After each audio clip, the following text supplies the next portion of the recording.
Right, hello, I'm Pam. As you saw, I was a bit taken aback by having to introduce the workshop because I wasn't sure if anybody would be interested in it, but this came about as I described because I didn't think I was talking as an older feminist. I just thought I was talking to people, but the people I was talking to were sort of quite impressed by the fact that there are a lot of people around who've been feminists for quite a while and how things appeared to us, and particularly as a Christian feminist. So I was talking to somebody before lunch, and it's quite interesting that I was a feminist before I was a Christian. So I've kind of brought those assumptions into Christianity.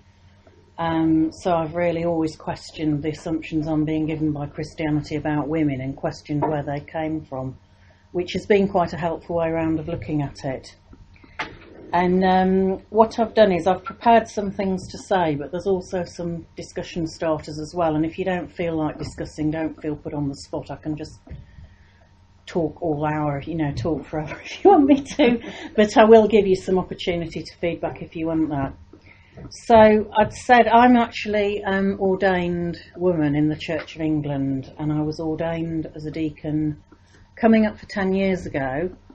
And I now run an online community for the Diocese of Oxford. So I work not just from home, I work at home. So a lot of my social contact comes from being online with people. And being online with people, I've got to know all sorts of people that I probably wouldn't get to know face to face, including I've weirdly met a lot of transgender people online, and I didn't knowingly know anybody transgender before I went online. So I've been able to hear people's experiences at first hand of that. And I also got involved in all these sort of feminism discussions and battles that Christine was talking about before lunch. And I think being a woman in the Church of England has been a bit like Groundhog Day, because in the most recent General Synod, I think somebody said we don't want to go too quickly on this issue of women bishops, and somebody else says 2,000 years, how slow do you want to do? And certainly when I came into the Church of England, I became a Christian in my 30s when I was already a parent. And I'd listened to the first debate that I was aware of about women being ordained, which was before I was actually a Christian, but it was on Radio 4, which I listened to a lot in those days. And I was absolutely riveted by it. And the thing that really struck me was somebody, I think it was the then Archbishop of York, stood up and said, I'm vehemently committed to women ministering equally with men, but we've got to wait till people are ready. Mm-hmm. And that's been very much the case with women in the Church of England. And sometimes as a woman who's kind of part of the structure, I sometimes question, am I doing more harm than good, because I appear to be sort of propping up quite a discriminatory thing. But I was really struck by that, and it's kind of carried on like that. And when the last messed up vote about women bishops happened, which was May 2012, I think, I was actually in hospital recovering from a major operation, and a friend of mine who was ordained very late, she was ordained when she was nearly 60, came in to see me. And it was one of those hospital visits where actually, I got really fired up about it, and so did she, but she was so upset about it and felt like it was a massive slap in the face. Not because she thinks she would ever want to be a bishop, but because women were being told they weren't on equal terms with men. And yet again, women were meant to wait politely. And I think something that's often missed out of this is that we're also saying to God, well, you must wait politely and to call women until we're ready for them to be called. And I think that we were thrown by this, we being women clergy, because it couldn't have been made clearer that the price was expected to be paid by us. We should just grin and bear it and put up with being told that we were second class. And a lot of younger women clergy that I knew seemed to be very much more thrown. And I think that was because the world now, as it was said, on paper we have equality, and they'd never, some of them, been in this position before of them being the ones that the church was saying no to. And some of them were quite, I've talked to women who were very upfront about this, and so I've worked in other environments for 20 years, absolutely on equal terms with men, never thought about it, and then all of a sudden I find I'm in a position where, because I'm a woman, I can't do the same as a man, and it really threw a lot of people. And I think that's part of the value of listening to maybe the experience of older women, is that perhaps we've got a more well, unhappy experience in a way, but also to say, well, it isn't you in particular who are being singled out to be discriminated against. It's just that women still are discriminated against in some corners of society, and the church is one of them. And I don't think it's about anybody saying, I want to be a bishop or whatever. It's about potential and limitation. And the role of women has been potentially limited. People have been limited from all sorts of things, but just because they're women. And when we see that going on, it's very hard to understand now. And giving this talk actually came out of a challenge that Natalie and another friend called Helen issued to conferences and said, why don't you have more women speakers? And the usual answer comes back, oh, there aren't women around who want to speak. And there's lots of answers to that. But one answer was to say, OK, we'll get a list of women who are willing to speak at things. And I thought, well, I'll put my name down on that, because I went through all the usual self-limiting things. Oh, what could I speak about? And I thought, no, I'm going to do that. They are putting their necks out and saying, we're going to do this. So I'll put my name down. And of course, the challenge came back, would you speak at this then? So here I am. And my first thought, interestingly, was, I'm too old. And I think that's another limiting thing. I'll get to that, but that's another limiting thing, that when you get older as a woman, there's almost like an idea that you're not going to trailblaze or do anything new again, or at least that's what I've tended to take in. But we tend to think that church is dominated by older people, certainly my church, the Church of England. And that's because there's lots of quite technical jobs that need doing, like treasury and things like that, which are done by people who are retired from those sort of jobs. But when you look round, although women dominate numerically, you don't get many churches where all the important jobs are being done by women. You get some. I've been in churches where a lot of women are involved in jobs, but there tends to be a sort of the women tend to still be put into the more domestic roles, and men tend to do the important jobs. And I've seen some interesting questions being asked since I agreed to do this talk about whether older women are actually being ignored by feminism. And I saw an article last week pointing out that women in their 50s are actually really quite a disadvantaged group in many ways, financially, in career prospects and all sorts of ways, still may have responsibility for families and so on. And that all the live issues in feminism are kind of about rights and how people see us, and there are actually still women in this country who are disadvantaged in many ways, which kind of goes into the sort of area of intersectionality, which I don't want to get on a lot. I'll touch on it later. So we had some stuff before lunch about what a feminist is and what people think a feminist is.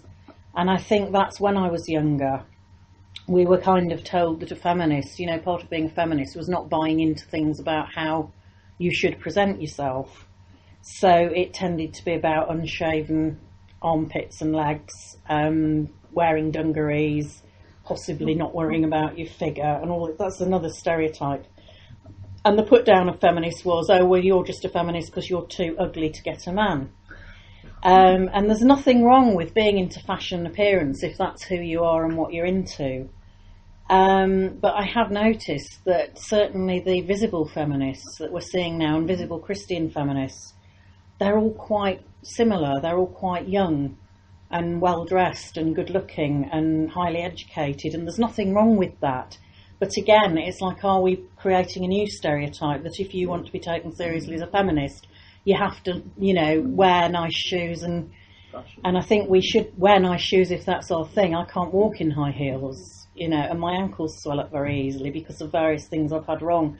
So I can't wear high heels. So if being a visible feminist means you've got to dress a certain way, that's me out. And that's not intended to critique anybody. It's just to say that it seems that feminism is always things about image and what we should look like as a feminist, which in themselves are kind of self-limiting. I think one of the things I've found about getting older is that I don't really feel like that now. I mean, there's this thing about being invisible when you're an older woman, which is true to an extent. People don't tend to notice you. But that can be actually quite a freeing thing, because I don't feel when I walk in a room everybody's looking to see what I'm wearing or something, and maybe what I say might be listened to. So the first bit of there's a bit of audience participation here. I was just going to ask a couple of questions. You don't have to write anything down. You might want to scribble something down. It's just some very short questions. So word association, just empty your minds, and then if I say the word wise, what's the first thing that you think of? Woman. Brilliant. Wizard. Owl. Owls. Let's hear it for the owls. Okay. So we got somebody thought woman. What's your association with wise woman then? Why does that? Who's the particular person, or just a feeling of wisdom that women inhabit? A feeling that I suppose that my life has been shaped by a lot of wise women. Yeah. Some wise men as well, but you know, a lot. The person who I am, by and large, has been shaped by wise female figures. Okay. So that would be my immediate reaction. That was my second question, was can you think of anybody, whether you know them or their historical figure or whatever, who you think of as a wise woman?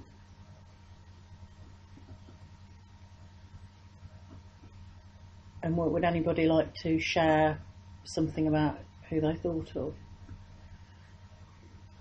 I can think of two, and both of them, they had a lot of life experiences. And so they can't be compartmentalised in terms of their experiences.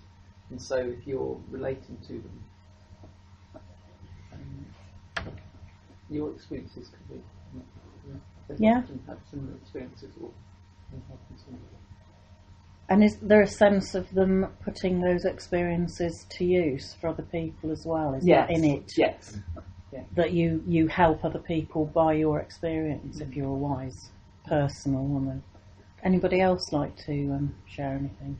Antoinette Brown Blackwell, Mhm. who's one of my heroes and was a very wise woman, one of the first Americans in a mainstream denomination to be a woman who was ordained. And she made some very wise decisions in how she lived her life on there. So she would be my example. Mm-hmm. Una Kroll would be my the great pioneer for women's ordination, but for so many other things as well. Yes. And still a very wise woman. I think that's quite interesting to look at the history of women in the church, well certainly the Church of England, and how many people have really fought for women to minister on equal terms, many of whom, like Moses, they might have seen the sight of the end of the struggle, but they didn't actually get to see it or be part of it. They just struggled on. Does anybody else want to contribute? Any wise person, or wise woman, or wise person that you... No?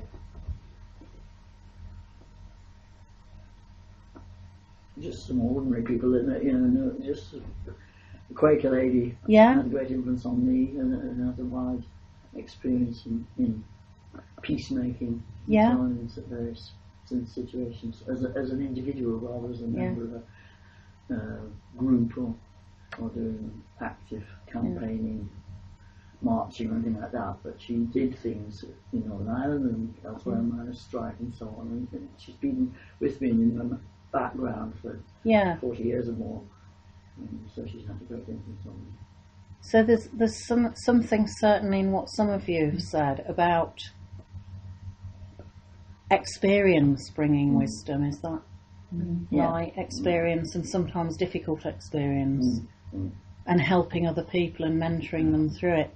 And it just occurred to me while you were talking that this role of expert is often not based on experience as such, is it? It's often based on knowledge. And I mean, knowledge is important, obviously, but it's kind of... So maybe one of the questions about whether people and women are valued in the church is whether we're valuing people's experience and the knowledge that they've learnt through living it. Because I think you can know something in your head, but you can also know it through having lived it, can't you? And they're different kinds of knowing. And you're not necessarily articulate. No, that's right. I don't think that necessarily matters too much if the advice that they give is practical and good and leads to people's practical things going well, you know, from someone's imparted wisdom. Yes, But I think what yeah. I'm saying is there may be different types of knowledge, and we maybe favour one sort over another, and maybe we don't. I mean, that's just, I've only got my own experiences. Some people can acquire knowledge of, you know, without personal experience. Yes. An awful lot of, when you watch television programmes, that put experts in everything. Yeah. I always think there's millions So of experts forward. running this country. Yes. Well, I was Not so much wise people coming on. I was quite shocked because a friend of my younger son's went to university and he did various things. I forget what he even studied, but he's a very clever lad. Well, young man now. Yeah. But after university, he went to be a business consultant with quite a high-powered consultancy. And I'm not thinking, but what does he actually know? Yeah. To go into a business and to sort of tell other people what they should be doing, what does he actually know? And I think that, to me, it's the difference between a wisdom and a knowledge. And yes, the knowledge may be very useful, but sometimes you need a certain amount of... I think of somebody when I did train as an accountant for about a year. And there was somebody who was very, very clever. He got first class honours and this, that and the other. And he got something really dreadfully wrong because his calculator wasn't working. And the people in the place where he was doing this audit tried to tell him these numbers aren't right because they didn't look right, because they experienced enough to know what it should. No, I know that I'm right. And then it turned out he just needed a new battery in his calculator. And it was sort of really, that was the danger of disregarding wisdom and thinking, well, the head knowledge is everything. So I just want to watch this video now. You're probably familiar with it. It only takes a minute. If I can get it to play. I was having trouble with it earlier. Let's just see if we can get it so everybody can see it. Can you actually see that? Is it too bright? Can you see it? Yeah. Roughly speaking. I've got to try and start it now, which is... right, there we go. You can tell I'm really highly technical, can't you? I've got to get the cursor onto the button. Right, there we go. Oop. Why is it not playing? Yeah.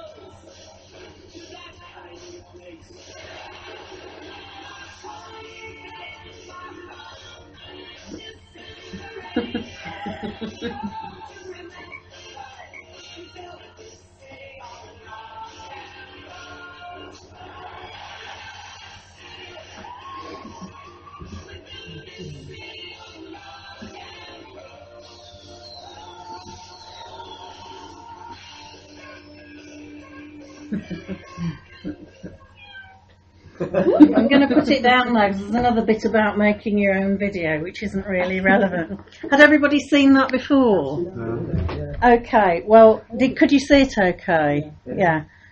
Well, I'm going to be really mean and ask you some questions now, but we will get on to talking about it. How many women did you see in that advert?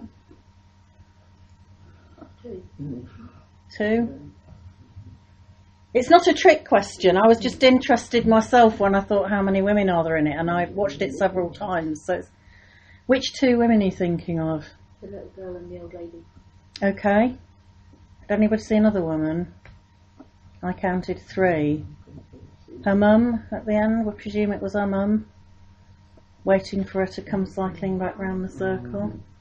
And there were some people, there was somebody at a car, I think that was a man, but I might just be assuming it was a man. We didn't really see the head there. So the old lady, I don't think we see the whole of her, do we? What bits do we see? We definitely see her legs. What's she do? Is she bringing out a rubbish? A green rubbish bag. Yes. And I get the impression, and it might not be the impression you all got, I got the impression that she was meant to be very disapproving. Did you get that impression, or what did you think? Did you think anything about her? I couldn't really see it. No, couldn't you? No. It's on the side. I didn't. Right. Okay. Well, if you couldn't see it, we can't really talk about it for very long. But you said you love that advert. What is it that you love about it? The little girl reminds me of my daughter. Yeah. Who would really relish doing that. Yeah. Yeah. That's why it appeals to me. Yes. I think I saw it the first time and I was just like, because it was just, the little girl is so good, isn't she? Because she's miming to that. But I think what really struck me in terms of the topic of this is that when I watched that advert, I thought I identify with that little girl. I remember getting my first tricycle and cycling round on it and feeling really powerful. And in terms of who I identify with now in that advert, I still identify with the little girl. I still feel that I've got that in me, to sort of ride round and be really free. But I dare say if somebody else watched that wouldn't be the role they'd put me into. They'd sort of think, well, I'm either the old lady with the bin bag or the mum waiting for her to come back. Yeah. And I think I said earlier on that my mum used to say, I still feel 20. And I used to think, oh, don't be ridiculous, you're middle-aged. And I remember I once said something really, really mindlessly unkind to her because she always used to put on lipstick and powder before she went out. And she sort of felt undressed without it. And she went to the local shops one day. And she came back and said, oh, I went out without my lipstick on. People must have thought I looked dreadful. And without thinking, I just said, I don't expect anybody was looking at you, Mum. And I thought, well, that was what I thought. Oh, nobody's going to look at her. She's middle-aged, everybody will be looking at me because I'm the young woman. And it is that sort of thing of feeling a bit invisible as an older person. And it reminded me of... I listened to General Synod a couple of weeks ago. Now, forgive me if you're not C of E, you'll have no interest in General Synod, but I don't know if you caught this on the news. They had a really interesting debate, I don't know why they were debating it, about the Guide's new promise. And the Guide's promise used to say, I promise to love my God. And the Guides have changed it, and they had quite a big consultation exercise. And they changed it very thoughtfully to, I promise to be true to myself and to, I think it was develop my faith. Something like that. And the people in General Synod decided to bring this sort of discussion about, they shouldn't have taken God out of it. And actually it's nothing to do with General Synod. They were just expressing an opinion. The Guides didn't need their permission. But some of the people that stood up, I was absolutely gobsmacked because 2 or 3 people stood up and they were all women. And they basically said, if you let girls be true to themselves, we all know what they'll get up to, don't we? And it was very much along those lines. And it was sort of, and it's like the idea, like the little girl in the advert, she's free on her tricycle. It's, we know what they'll get up to if we let them have that freedom all their lives. It's a very interesting thing, what it was unconsciously saying about what we think a woman is, unless they, if they're true to themselves. That's an absolutely terrible thing. And it reminded me a bit of the fate of Susan in the Narnia books. Have you read all the Narnia books? In the children go to Narnia and they have various adventures, and in the last book, all the children who've been to Narnia come back for the last battle, as it were. And it ends up they're all allowed to stay in Narnia. But Susan, who's one of the first children to go to Narnia, isn't there because she didn't respond to the call to go there, if you like. And 2 of the others say, she's interested in nothing nowadays except nylons and lipstick and invitations. She was always a jolly sight too keen about being grown up. And that made me think, if we kind of feel, if you become grown up and interested in nylons and things, if you're sort of giving up your ability to be kind of truly at one with God in a way. So the question really was, does being a woman affect being a Christian, and does being a Christian affect feminism?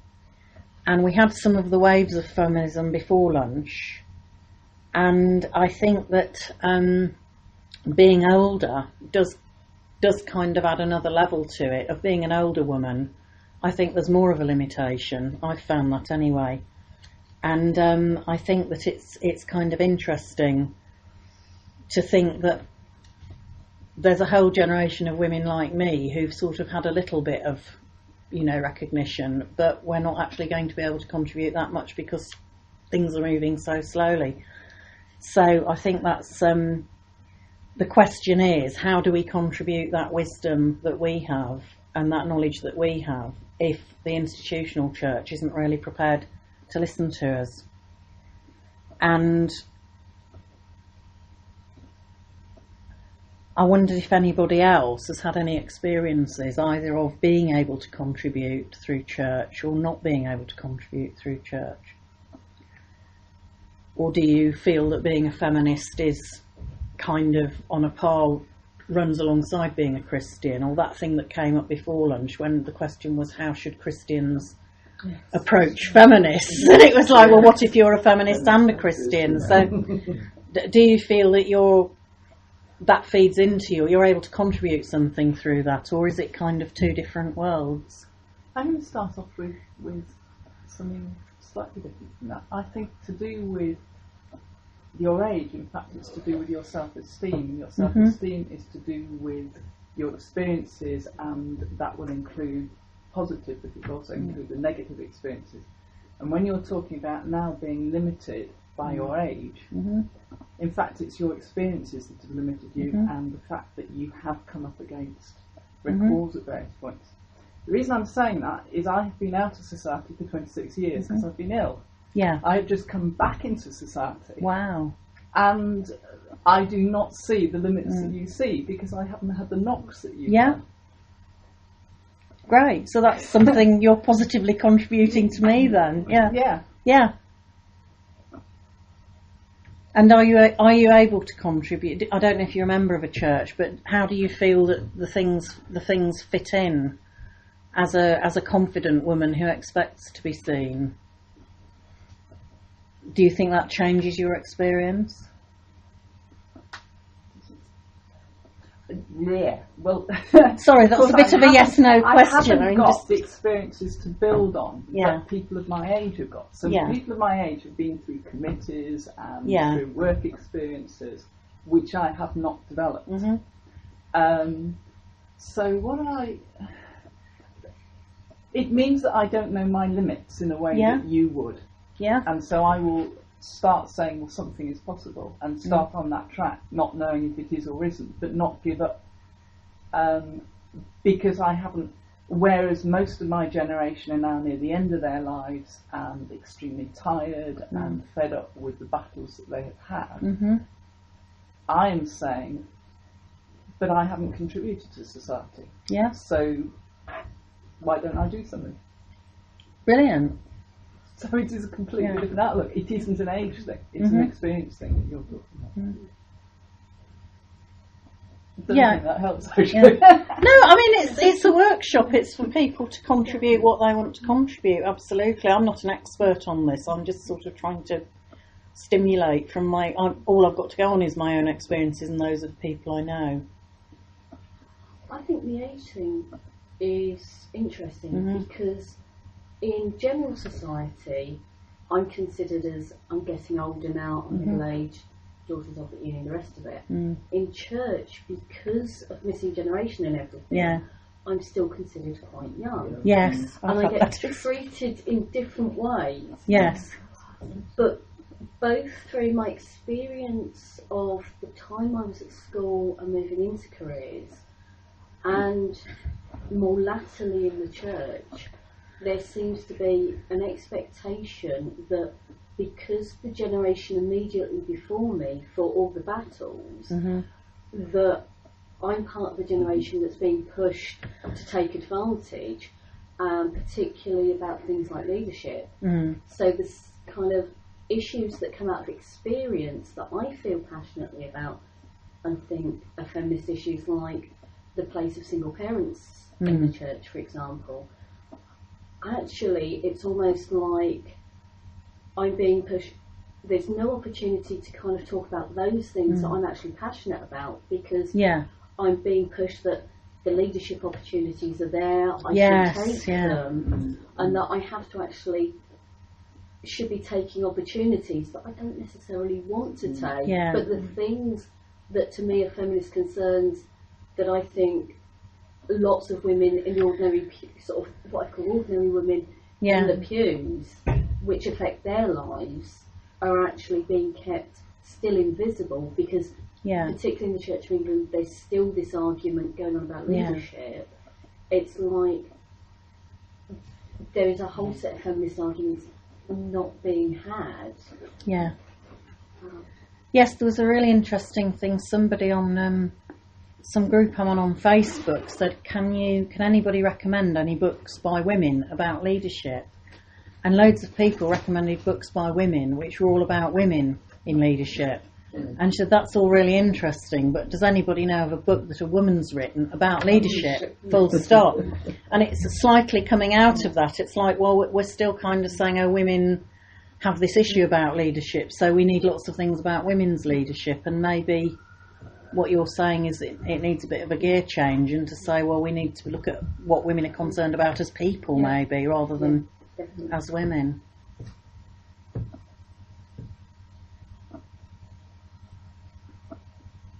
It's good that nobody knows how old you are on Twitter, though, isn't it? Well, that's the interesting thing now, though, because more and more people put photographs of me online. I hate having my photo taken, but there's one on there now because somebody snapped me talking in a group before, and I try not to be oversensitive about it. I've never liked having my photo taken, ever since I was a small child. And I think it is true that when you're not hampered by people knowing what you look like, they just sort of make assumptions about you, which aren't generally nobody really. I never think, I wonder how old this person is when I'm talking to somebody online. It's just not an issue, really. I just sort of take people as they come, and that's really good. Yeah. Does that also is that also true for gender? If you don't know what gender is, then the discussion is. Well, you usually do, don't you? Know the gender. Well, you don't need to. Yeah. What your posting You name can is. disguise yourself and how you like. Yes. I find I make an assumption, and sometimes I'm wrong if I can't tell them the name. I wouldn't want to mislead anybody. No. Really. But sometimes people choose screen names which are neutral, or if somebody was called Chris, you wouldn't know if it was a man or a woman. And I'll sometimes find out that they're the opposite to what I thought they were, and then that's a bit of a slight throwing thing. Not hugely, but it does sort of make me see that I see men and women slightly differently. I can certainly remember a discussion group I was on, and I posted a very good posting, and it went round the kind of discussion group, what a fantastic posting he made. And I pointed out I was a female, and it happened to be a financial thing, and obviously if I'd been female they wouldn't have looked at it. Yeah, that is interesting. I think I'm trying to think. When I was got first involved with online church, it was something called the Church of Fools, which was quite short-lived, but it got very popular because you could actually move an avatar around the screen. It was like a 3D thing, so you were assigned an avatar which you moved in the church scene, as it were, and it was all randomly allocated, and the figures were really odd because they deducted them from something else that they'd done, which wasn't a Christian thing. And there was women in sort of crop tops and short pants who looked as if they should be on the beach. And for some reason I got one of these, and because I was one of the women people who were helping to run it, I always got the same avatar, which was this woman. And then at a certain point, after I got ordained, which happened during this thing that we were doing, I said to the guy who ran it, can you give me one with a dog collar, because I'd like to see what it's like being an ordained person in this setting, because I know. So he gave me this thing, and I was a bit miffed, because I looked at this new avatar I'd got, and she had like a clerical collar on, but I wrote to somebody, and I think I used the exact words, a washed out, faded, middle-aged woman avatar. And then I thought, of course, that's much more like what I actually look like. And I did notice, not only did people treat me differently, but I behaved differently. And I'd actually, without thinking, I'd got used to going on there as this sort of blonde, attractive woman. And people talked to me as if I was a young, attractive woman. And then when I went on as this faded, middle-aged woman, they behaved quite differently. And it pulled me up short. It really pulled me up short. And I thought, this must be why people go online and they pretend things, because it's so interesting to be somebody else. It's really interesting, but it's not very helpful, as you say. You don't want to mislead people, and it's quite upsetting if you find out somebody's misled you. So how are we doing for time? It's 10 to 2. Oh, should we have finished now then? No, 2 o'clock. Oh, okay. Sorry. I didn't. 1:55. I didn't. I've got loads of notes, but I wasn't necessarily wanting to read all of them. I was going to say about Christian women who've inspired me. Apart from the obvious ones, I do tend to be older women that I've known in church, and I think somebody who's now sadly dead, who inspired me a great deal, was called Olga, and she was at Coventry Cathedral as a reader when I was at Coventry Cathedral as a reader, and she'd had some massive row with her vicar in her previous church for something she'd done. She'd done something for a neighbour, like she'd buried the neighbour's dog and said a prayer over it or something, and the vicar got really upset. And so she'd had to move churches, and the cathedral sort of adopted her, because the Coventry Cathedral, I don't know if they still do, but they used to sort of look after people who were sort of homeless in that way, which is how I ended up there as well, for a different reason. And she rode a motorcycle. She'd been widowed in her 60s, and she did her husband's funeral. She'd done all the training at Queen's to be ordained, but then General Synod said women weren't going to be ordained. So she'd become a reader. She said, I didn't want to be a deaconess. I don't want to be an S something. And I always felt, when I was ordained, I sort of felt very much looking at her, but this should have been you, but you were born too soon. And she was a rabble-rouser. She'd ask the awkward questions. I saw her get absolutely put down by everybody, because they didn't like her asking awkward questions, and she'd just take it, and then she'd ring me up after the meeting and say, was I wrong, Pam? They were, he was going on a bit, wasn't he? And she was an absolutely wonderful example of just sticking to it, regardless of all the discouragements that people and the institution had thrown at her. She just stuck to it, and she was incredibly humble. I never heard her say, well, I've got a master's in theology. So she was just incredibly humble, but also did what she was called to do. And she's sort of typical of a number of older women who I've seen. I think Rachel was talking before lunch about, she said, the place of fracture, and being at the place of fracture and the place of, and I think that was something that a lot of the older women that I've met in church are very good at. Yeah. And we probably don't see what they do, because there's all sorts of unseen ministry that goes on in church, and people that aren't really regarded as part of the team. And I'm just thinking of all the irritations that you have to put up with when you're in that position, and people do it with a great deal of grace. And then my favourite, I picked this up. It's just a really old book I've got, a basic dictionary of saints, and I started looking and reminding me of all the amazing women saints there are. But my absolute favourite is Marjorie Kemp, who was born in 1373 and known through her autobiography, The Book of Marjorie Kemp. And she just sort of became very religious, started having visions, kissed lepers, cried continually with boisterous sobbing. She persuaded her husband John to make a vow of chastity before the Bishop of Lincoln, and made several voyages abroad, including 3 great Christian pilgrimages to Rome, Jerusalem and Santiago de Compostela, often without money. She was arrested several times on suspicion of being a lollard. In England, she defended herself against the ecclesiastical authorities with spirit. She visited Julian of Norwich, went to Rome after the death of Bridget of Sweden to pay honour to her memory. And the Book of Marjorie Kemp, which I've read a bit of, is absolutely amazing, because, you could summarise it as arrived in town, went to cathedral, sobbed throughout service, asked to leave. And it's sort of just an amazing example of somebody just doing her own thing.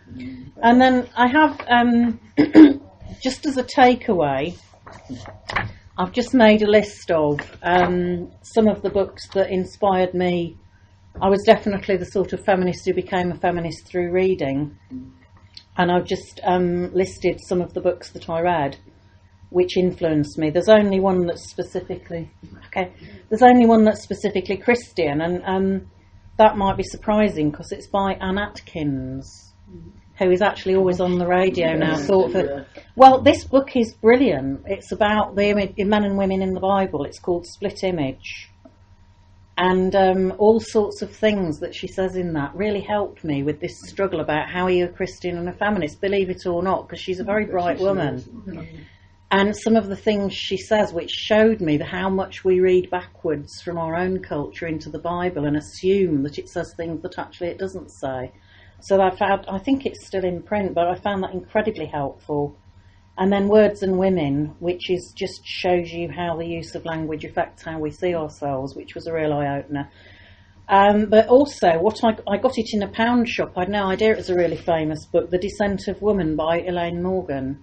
And she takes on the whole theory of evolution, which sort of almost says women are kind of, I don't know, a side issue really. And she just takes on the whole theory and proposes a different theory of evolution, which she says fits the facts and makes women much more central to the evolution. So I've put a bit of the review of that on it. So if you'd like to take one of those away with you, and do follow me on Twitter, and you know what gender I am and how old I am now.